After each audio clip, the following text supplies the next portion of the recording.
bicara hanya minyak ya, minyak tok dan ceteris paribus, asumsi lainnya dikesampingkan, maka sesungguhnya kenaikan harga minyak akan berdampak positif netnya terhadap APBN ya.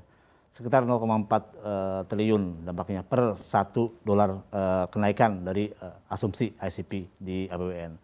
Tapi kan kita juga melihat ada faktor lain ya. Saat harga minyak naik, kemudian harga biaya produksi dan harga bahan baku juga akan naik. Sehingga tentu akan mendorong inflasi. Nah itu yang jadi masalah kan. Inflasi ini kalau semakin tinggi, maka akan semakin mendorong suku bunga untuk naik. Untuk mengcounter tekanan inflasi ini. Saat suku bunga naik, maka yield atau bunga obligasi kita juga akan ikut naik, sehingga ini juga akan menekan APBN dari sisi pembayaran utang ya, pembayaran bunga utang.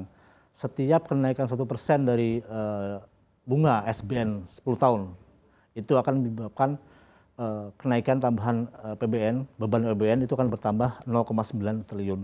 Itu lebih banyak daripada tambahan yang diterima dari kenaikan harga minyak. Jadi sebenarnya ini ada dua sisi mata uang ya. Sehingga dalam satu sisi ini bisa positif, cuman dari sisi lain akan berdampak negatif dan menyebabkan tekanan terhadap APBN. Oke, tekanan dalam APBN ini sangat mungkin begitu. Yes. Apalagi kalau kita lihat juga harga-harga pangan ini juga sudah mulai naik begitu. Nah ini kira-kira sebetulnya seberapa besar sih potensial ya kalau kita hitung-hitung begitu. Di satu sisi kan harga energi naik, ini kalau tadi Anda katakan juga kan bisa menguntungkan APBN begitu ya. Tapi di satu sisi juga harga pangan ini kita justru lebih banyak impornya. Nah kira-kira Anda sendiri melihatnya seperti apa sih Mas Aji begitu dengan kondisi seperti ini, apalagi menjelang Lebaran dan juga Idul Fitri?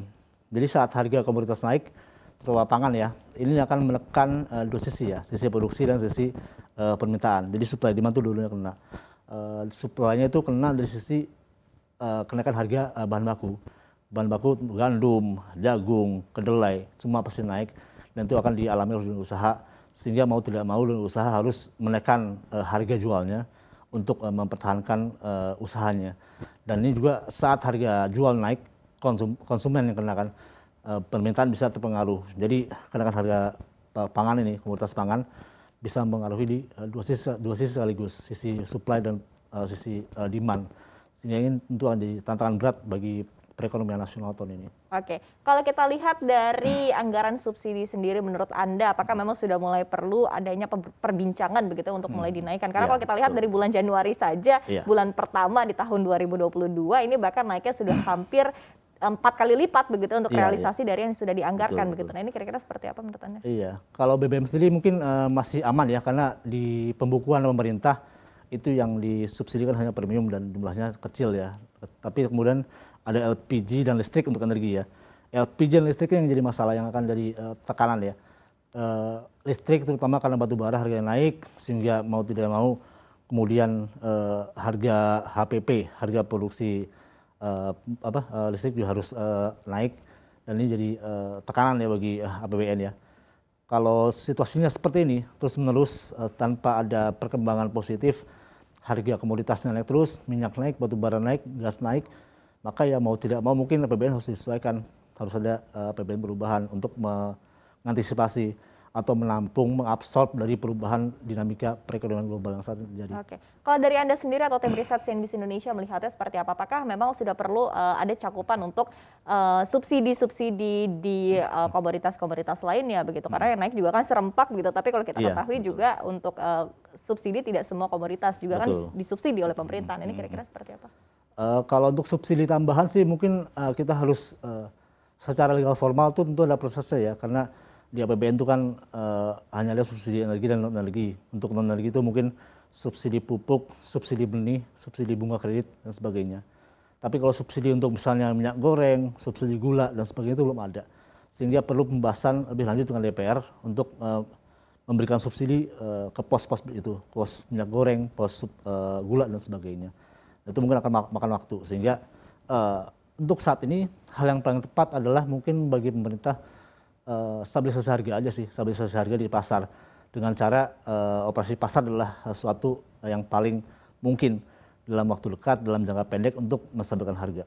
Oke, ini artinya kalau kita wrap up gitu ya, kurang lebih berarti yang bisa disimpulkan adalah berarti bisa menjadi indikasinya lebih ke buntung begitu ya dengan kenaikan harga komoditas. Tapi kalau kita hitung dari segi energi saja begitu, menurut Anda apakah memang sebetulnya malah justru lebih cenderung ke untung begitu? Iya, yang sebenarnya kalau dari energi aja mungkin ada keuntungan ya. Iya. Cuman kita juga harus melihat bahwa struktur penerimaan negara itu mayoritas adalah di non migas, bukan di migas. Jadi kalau kemudian harga komoditas lain ikut-ikutan naik gara-gara harga minyak naik, ini yang jadi masalah.